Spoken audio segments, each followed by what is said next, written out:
My dear class 8 family മക്കളെ, Onam exam ആയിട്ടുണ്ട്. അപ്പൊ നിങ്ങൾക്ക് വേണ്ടിയിട്ടുള്ള വളരെ ഇമ്പോർട്ടന്റ് ആയിട്ടുള്ള കുറച്ച് ടോപ്പിക്സ് പറഞ്ഞു തരാൻ വേണ്ടിയിട്ടാണ് ഹരി സാർ വന്നിട്ടുള്ളത്. ഇതേപോലുള്ള ഒരുപാട് ഇമ്പോർട്ടന്റ് ആയിട്ടുള്ള വളരെ ഉപകാരപ്രദമായിട്ടുള്ള വീഡിയോസ് എന്റെ മക്കൾക്ക് വേണമെങ്കിൽ ഉറപ്പായിട്ട് നമ്മുടെ ചാനൽ സബ്സ്ക്രൈബ് ചെയ്ത് വെക്കുക, മാക്സിമം ഫ്രണ്ട്സിനൊക്കെ ഷെയർ ചെയ്ത് കൊടുക്കുക. ഒപ്പം തന്നെ കമന്റ് ബോക്സിൽ ഇനിയും വേണമെങ്കിൽ ഇതുപോലെ വീഡിയോ വേണമെങ്കിൽ SR എന്ന് കൂടെ കമന്റ് ബോക്സിൽ ഇപ്പൊ തന്നെ പോസ്റ്റ് ചെയ്തിട്ട് വീഡിയോ പോസ്റ്റ് ചെയ്തിട്ട് കമന്റ് ചെയ്യാൻ ശ്രമിക്കുക. അപ്പൊ അങ്ങനെയാണെങ്കിൽ നിങ്ങൾക്കുള്ള 5 ചാപ്റ്റർ ഉണ്ട് നമ്മുടെ ഓണം എക്സാമുമായി ബന്ധപ്പെട്ട്. ഇൻവേഷൻ റെസിസ്റ്റൻസ് തൊട്ട് അവസാനത്തെ കോൺസ്റ്റിറ്റ്യൂഷൻ റൈറ്റ്സ് എന്ന് പറഞ്ഞിട്ടുള്ള ആ ഒരു ചാപ്റ്റർ വരെ നിങ്ങൾക്ക് പഠിക്കാനുണ്ട് ഓണം എക്സാമിന് വേണ്ടിയിട്ട്. അപ്പൊ ഈ ഓരോ ചാപ്റ്ററിൽ നിന്നും നിങ്ങൾ എങ്ങനെയായിരിക്കണം പഠിക്കേണ്ടത്, ഏത് ടോപ്പിക്കിനായിരിക്കും സാർ പഠിക്കേണ്ടത്, നമ്മൾ ഏതെങ്കിലും സ്കിപ്പ് ആക്കാനുള്ള ഓപ്ഷൻ ഉണ്ടോ സാർ? ഒരുപാടുണ്ടല്ലോ പഠിക്കാൻ വേണ്ടിയിട്ട്.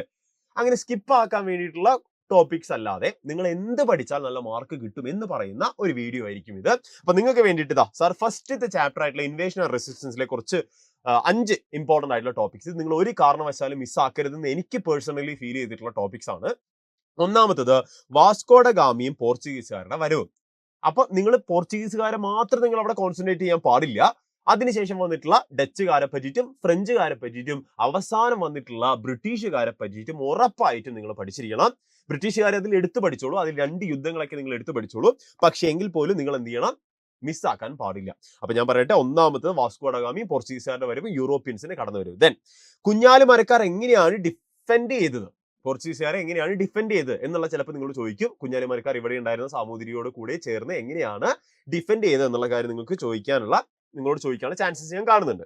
അതിനുശേഷം ആറ്റിങ്ങൽ റിവോൾട്ട് ആണ് എടുത്ത് ചോദിച്ചു കണ്ടിട്ടുള്ള മറ്റൊരു ടോപ്പിക് എന്ന് പറയുന്നത്. അപ്പൊ ആറ്റിങ്ങൽ റിവോൾട്ട് എന്ത് ചെയ്യുക, ഒന്ന് നന്നായിട്ട് എടുത്ത് പഠിക്കാൻ വേണ്ടി ശ്രമിക്കാം ഫസ്റ്റത്തെ ചാപ്റ്ററിൽ നിന്ന്. ഓക്കെ, ദെൻ സബ്സിഡറി അലയൻസ് അവസാന ഭാഗത്ത് ബ്രിട്ടീഷുകാരുടെ കുറച്ച് പോളിസികളെ പറ്റി പറയുന്നുണ്ടാവും. അതിൽ സബ്സിഡറി അലയൻസും ഡോക്ട്രിൻ ഓഫ് ലാപ്സും എടുത്ത് പഠിക്കാം. ഓക്കെ, ഇത് രണ്ടുമാണ് എന്ത് സംഭവിക്കുന്നത് 1857 റിവോൾട്ടിലേക്ക്, അടുത്ത പ്രധാനപ്പെട്ട പോയിന്റ് ആയിട്ടുള്ള 1857 റിവോൾട്ടിലേക്ക് നയിക്കുന്നത്.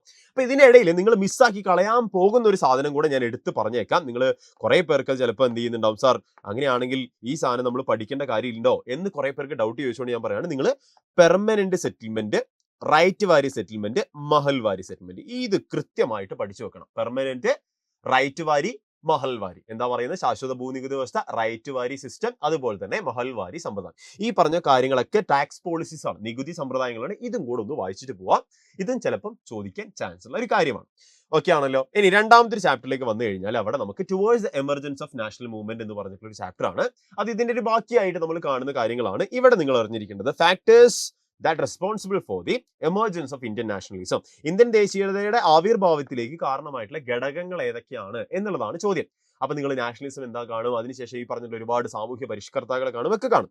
അതിനുശേഷം formation and objective of the Indian national Congress 1885. Indian national കോൺഗ്രസിന്റെ ആവശ്യകത, അത് ഉണ്ടാക്കേണ്ടതിന്റെ ആവശ്യകത എന്താണ്? അന്ന് ഈ പറഞ്ഞിട്ടുള്ള റീജിയണൽ ആയിട്ടുള്ള പ്രാദേശികമായിട്ടുള്ള പാർട്ടികൾ മാത്രമേ ഉണ്ടായിരുന്നുള്ളൂ. പക്ഷെ അതിന് ഈ പറഞ്ഞ ഓൾ ഇന്ത്യ തലത്തിലൊന്നും വലിയ പ്രാധാന്യമൊന്നും കിട്ടിയിട്ടില്ല.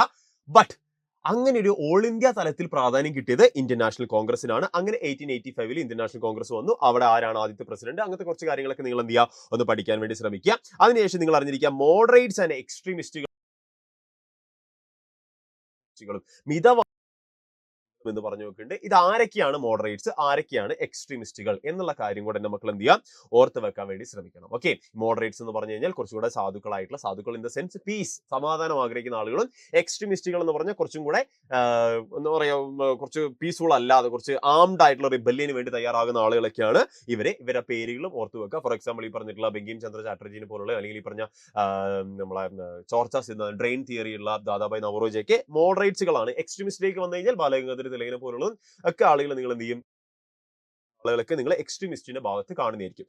അടുത്തത് പാർട്ടീഷൻ ഓഫ് ബംഗാൾ 1905 നടന്നിട്ടുള്ള പാർട്ടീഷൻ ഓഫ് ബംഗാളും സ്വദേശി മൂവ്മെന്റും. ഇത് എടുത്ത് ചോദിച്ചിട്ട് കണ്ടിട്ടുള്ള സാധനമാണ്. എന്താണ് സ്വദേശി മൂവ്മെന്റ് എന്നുള്ളത് പഠിച്ചു വെക്കുക. അതിന് കാരണമായത് പാർട്ടീഷൻ ഓഫ് ബംഗാളാണ്. പാർട്ടീഷൻ ഓഫ് ബംഗാളിന് ശേഷം വന്നിട്ടുള്ള അമർ സോണാർ ബംഗളയൊക്കെ രവീന്ദ്രനാഥ് ടാഗോർ എഴുതി, ആളുകളുടെ ഉള്ളിൽ കുറെ ഇൻസ്പിറേഷൻ വന്നു, നാഷണലിസം വന്നു. അതിനുശേഷം പതുക്കെ സ്വദേശി മൂവ്മെന്റിലേക്ക്, അത് വലിയൊരു പ്രസ്ഥാനത്തിലേക്ക് മാറുകയും വലിയൊരു മൂവ്മെന്റിലേക്ക് മാറുകയും ചെയ്തു. ആ കാര്യങ്ങളൊക്കെ നിങ്ങൾ എന്ത് ചെയ്യുക, ഓർത്ത് വെക്കാം.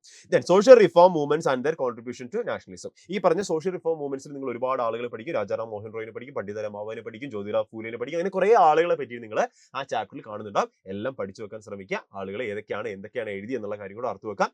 ഇപ്പൊ രാജാറാം മോഹൻ റോയുടെ പത്രങ്ങളെ പറ്റിയിട്ട് ഒന്ന് എന്ത് ചെയ്യാം, നോക്കി ബംഗാളി ഭാഷയിൽ എഴുതിയത് ഓർത്ത് വെക്കാൻ വേണ്ടി ശ്രമിക്കുക. ഞാൻ ഈ വീഡിയോ അതുകൂടെ പറയുന്നത് ലോങ് ആയി.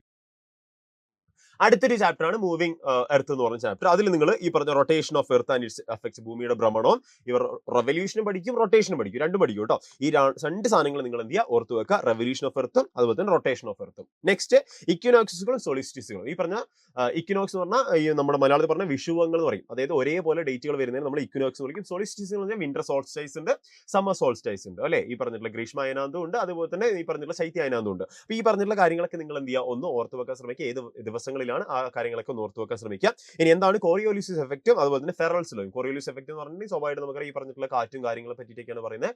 ഭൂമിയുടെ ഭ്രമണം കാരണമാണ് കോറിയോലിസ് ഫോഴ്സ് ഉണ്ടാവുന്നത് എന്നൊക്കെ നിങ്ങൾ പഠിച്ചു വെക്കുന്നുണ്ട്. സ്വാഭാവികമായിട്ട് അത് ഉത്തരാർദ്ധഗോളത്തിൽ എങ്ങനെയാണ്, ദക്ഷിണാർദ്ധഗോളത്തിൽ എങ്ങനെയാണ്, നോർത്തിൽ എങ്ങനെയാണ്, സൗത്ത് ഹെമിസ്ഫിയറിൽ എങ്ങനെയാണെന്നുള്ള കാര്യങ്ങളൊക്കെ നിങ്ങൾ പഠിക്കുന്നുണ്ടാവും.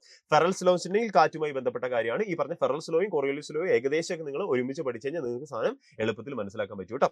ഈ പറഞ്ഞ ഫെറൽസ് ഇനിയിപ്പോൾ അതിൽ കൂടുതൽ പോകുന്നില്ല. എനിവേ ഈ പറഞ്ഞ പെരിഹിലിനെ ആയിക്കോട്ടെ, ഈ പറഞ്ഞ സൂര്യ സമീപ ബിന്ദു, സൂര്യ ദൂരബിന്ദു, അതിവർഷം പോലുള്ള കാര്യങ്ങളൊക്കെ ഒന്ന് ജസ്റ്റ് ഈ ചാപ്റ്ററിൽ നോക്കി വെക്കേണ്ട കാര്യങ്ങളാണ്. ഒന്ന് നോക്കി വെക്കുക കേട്ടോ. അവസാനത്തെ ഒരു ചാപ്റ്റർ ആണ് നമ്മുടെ അവസാനത്തിൽ നാലാമത്തെ ഒരു ചാപ്റ്റർ ആണ് നമ്മുടെ economy, basic economic problems and the economy എന്ന് പറഞ്ഞ ചാപ്റ്റർ. അതിൽ അടിസ്ഥാന സാമ്പത്തിക പ്രശ്നങ്ങൾ എന്ന് പറഞ്ഞത് നിങ്ങൾ എന്താണെന്ന് മനസ്സിലാക്കി വെക്കുക. 3 എണ്ണം ഉണ്ടെന്നുള്ള കാര്യം ഓർത്ത് വെക്കുക. ആ 3 എണ്ണം എന്താണെന്നുള്ള പഠിക്കാൻ വേണ്ടി ശ്രമിക്കുക. What to produce, how to produce, for whom to produce, simple.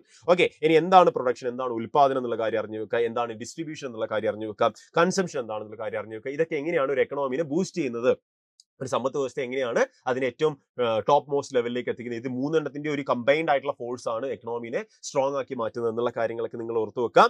Economic systems ഏതൊക്കെയാണ്, എക്കണോമി എന്താണെന്ന് അറിഞ്ഞിരിക്കുക, എക്കണോമിക് സിസ്റ്റം എന്താണെന്ന് അറിഞ്ഞിരിക്കുക. എക്കണോമിക് സിസ്റ്റം എന്ന് പറഞ്ഞാൽ നമ്മൾ 3 എണ്ണം പഠിച്ചിട്ടുണ്ട്. ക്യാപിറ്റലിസ്റ്റ് ഉണ്ട്, അതുപോലെ തന്നെ സോഷ്യലിസ്റ്റ് ഉണ്ട്, മിക്സഡ് ഉണ്ട്. ആ കാര്യങ്ങളൊക്കെ ഒന്ന് ഓർത്ത് വെക്കാം. മുതലാളിത്തം ഉണ്ട്, സോഷ്യലിസ്റ്റ് ഉണ്ട്, അതുപോലെ തന്നെ മിശ്ര സമ്പത്ത് വ്യവസ്ഥയുണ്ട്. സമ്പത്ത് വ്യവസ്ഥകളെ പറ്റി നന്നായിട്ട് അറിഞ്ഞിരിക്കുക. ഇനി എന്താണ് നീഡ്സുകൾ എന്നുള്ള കാര്യം അറിഞ്ഞിരിക്കുക. നീഡ്സ് എന്താണെന്നുള്ള കാര്യം അറിഞ്ഞിരിക്കുക. ബേസിക് നീഡ്സ് എന്താണെന്ന് അറിഞ്ഞിരിക്കുക. ഗ്രാറ്റിഫൈങ് നീഡ്സ് എന്താണെന്നുള്ള കാര്യങ്ങളൊക്കെ അറിഞ്ഞിരിക്കുക.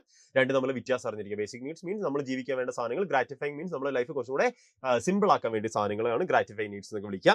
എക്കണോമിക് തിങ്കേഴ്സിന്റെ ഐഡിയാസിന്റെ കാര്യങ്ങളൊക്കെ നിങ്ങൾ ലാസ്റ്റ് ഭാഗത്തേക്ക് പഠിക്കുന്നുണ്ടാവും. കുറെ പേര്, അമർത്യ സെൻ, ഗാന്ധിജി, അതുപോലെ തന്നെ ലാസ്റ്റ് ഭാഗത്തേക്ക് വന്ന കുറെ പേര് നിങ്ങൾ കാണും. അതിന് മുന്നേ നിങ്ങൾ ഡേവിഡ് റിക്കാർഡോനെ പറ്റിയിട്ടും അതുപോലെ തന്നെ ആൽഫ്രഡ് മാർഷലിനെ പറ്റിയിട്ടും ആഡം സ്മിത്തിനെ പറ്റിയിട്ടൊക്കെ നിങ്ങൾ കാണുന്നുണ്ടാവും. അവരുടെ തിയറീസ് ഏതൊക്കെയാണെന്നുള്ളത് ഓർത്ത് വെക്കാൻ വേണ്ടി ശ്രമിക്കുക കേട്ടോ. ഈ പറഞ്ഞ ഡേവിഡ് റിക്കാർഡ്, റെന്റ് തിയറി എന്നൊക്കെ പറഞ്ഞ കുറെ തിയറികൾ നമുക്ക് അവിടെ ആ ഭാഗത്ത് കാണുന്നുണ്ടാവും. അതൊക്കെ ഒന്ന് ഓർത്ത് വെക്കാൻ വേണ്ടി ശ്രമിക്കുക. ഇതൊക്കെയാണ് ഈ ചാപ്റ്ററിൽ നിങ്ങൾ നന്നായിട്ട് നോക്കേണ്ട ഭാഗങ്ങൾ എന്ന് പറയുന്നത്. ഈ ലാസ്റ്റ് ചാപ്റ്ററിലേക്ക് വന്നു കഴിഞ്ഞാൽ കോൺസ്റ്റിറ്റ്യൂഷൻ റൈറ്റ്സ് എന്ന് പറഞ്ഞ ചാപ്റ്ററിലേക്ക് വന്നു കഴിഞ്ഞാൽ ഫണ്ടമെന്റൽ റൈറ്റ്സ് ഓഫ് കോഴ്സ് നിങ്ങൾ നന്നായിട്ട് പഠിച്ചു വെക്കുക. 6 ഉണ്ട്, 6 നന്നായിട്ട് പഠിച്ചു വെക്കുക. ഫണ്ടമെന്റൽ ഡ്യൂട്ടീസ് എന്താണെന്ന് അറിഞ്ഞിരിക്കുക. അത് ഏത് കോൺസ്റ്റിറ്റ്യൂഷന്റെ ഏത് ഭാഗത്താണെന്നുള്ള കാര്യം അറിഞ്ഞു വെക്കുക. ഫണ്ടമെന്റൽ റൈറ്റ്സും ഏത് ഭാഗത്താണെന്നുള്ള കാര്യങ്ങൾ, ബേസിക് കാര്യങ്ങളൊക്കെ ഒന്ന് അറിഞ്ഞു വെക്കുക. ഇതിൽ നിന്ന് കുറെ ഒന്നും ചോദിക്കില്ല എന്നാണ് പ്രതീക്ഷ. എന്നാൽ പോലും നിങ്ങൾ അറിഞ്ഞു വെക്കുക, പഠിച്ചു വെക്കുക. ഡയറക്റ്റീവ് പ്രിൻസിപ്പിൾസ് എന്താണ്, രാഷ്ട്രത്തിന്റെ നിർദ്ദേശക തത്വങ്ങൾ എന്താണ് എന്നുള്ള കാര്യം അറിഞ്ഞു വെക്കാം. അതൊരു വെൽഫെയർ മാത്രമാണ്, നമുക്ക് കോടതി പോയിട്ടൊന്നും കിട്ടൂല എന്നുള്ള കാര്യങ്ങളൊക്കെ ഡയറക്റ്റീവ് പ്രിൻസിപ്പിൾസിന്റെ കേസിൽ നിങ്ങൾ എന്ത് ചെയ്യുക, അറിഞ്ഞു വെക്കാം. പ്രയാമ്പിൾ എന്താണെന്നുള്ള കാര്യം അറിഞ്ഞു വെക്കുക. പ്രയാമ്പിൾ എഡിറ്റ് ചെയ്യാൻ പറ്റില്ല, പ്രയാമ്പിളിനെ നമുക്ക് മാറ്റാൻ പറ്റില്ല, അത്തരത്തിലുള്ള ബേസിക് കാര്യങ്ങളൊക്കെ അറിഞ്ഞിരിക്കാം.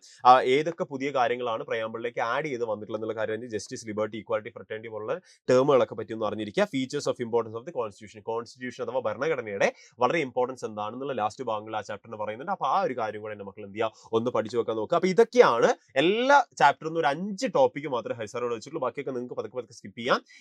എനിവേ നിങ്ങൾ പഠിക്കേണ്ടത് നിങ്ങൾ നന്നായിട്ട് പഠിച്ചു വെക്കുക. എനിക്ക് അത്രേ പറയാനുള്ളൂ. അപ്പൊ ഇതേപോലുള്ള ഒരുപാട് കാര്യങ്ങൾ നിങ്ങൾക്ക് വേണമെങ്കിൽ, ഇതുപോലുള്ള വെയിറ്റേജ് വീഡിയോസ് വേണമെങ്കിൽ ഉറപ്പായിട്ടും മക്കൾ എന്ത് ചെയ്യുക, ഒന്ന് കമന്റ് ബോക്സിൽ കൂടെ പറയാം കേട്ടോ. നമുക്ക് ഇനി കാണാം. ഹാപ്പി ലേണിംഗ് മക്കളെ. Tata, bye bye.